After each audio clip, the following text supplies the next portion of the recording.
Everything we've discussed is now going to begin coming together, and we'll begin picking up the pace. We've talked a lot about trends and how to locate an entry zone within the trend. We also talked about how to set the trade, referring to your stop, entry, and target, also while considering the reward to risk ratio for the trade. In this lesson, we'll show you how to combine the elements we've covered so far and make sure that they come together to create the core strategy buy and sell setups. Let's review the trend stages we've already covered: the uptrend, the sideways trend, and the downtrend. Starting with the uptrend, our focus is to buy at demand zones within the breakout segment and ride that trend out through the impulsions and corrections and let our profits run. With a sideways trend, our profits are confined to the boundaries of that sideways range. In a tight sideways range where profits are not worth our while, we look for a breakout either to the upside or to the downside and to form an up or down trend so we can follow that trend and again let our profits run. But in a wider sideways range, we would trade within the trend by simply buying at the low end of the range and selling or shorting at the high end of the range. In a downtrend, we want to short at supply zones within the breakout segment of the trend to ride the trend through the impulsions and corrections and let the profits run. Now let's move into buy and sell setups where we will be buying in an uptrend and shorting in a downtrend. Beginning with the buy setup, we identify the uptrend with a low, high, higher low, and a break from the high to a higher high.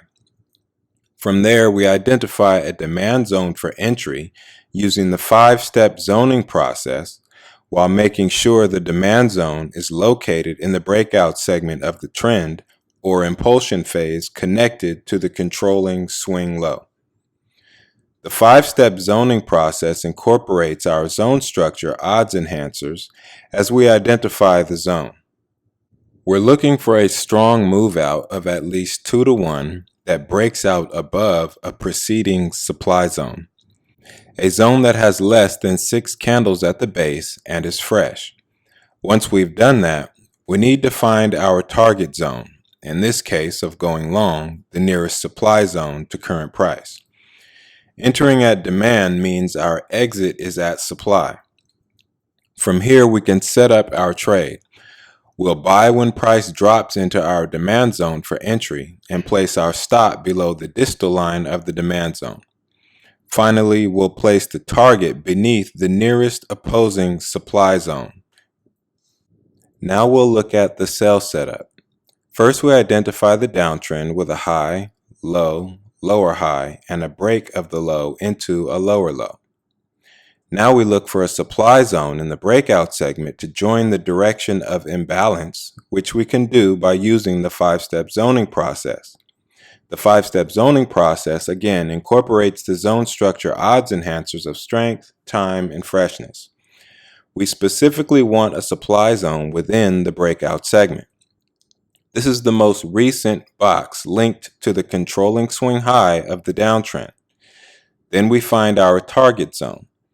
If we enter at supply, then our exit will be at demand. So we'll find the nearest opposing demand zone to base our target profit off of. And now it's time to set up the trade. We'll sell short once price rallies into the supply zone, placing the stop loss above the distal line of the supply zone. And finally, we place a target above the proximal line of the nearest opposing demand zone. Now you know the steps required for both the buy setup and sell setup. Both include identifying the direction the market is trending in, finding a quality zone to join the trend, and finding a target zone to base our target profits off of. Then we can place our entry, our stop, and our target. In the next couple of lessons, we'll go through 2 labs to practice finding buy and sell setups.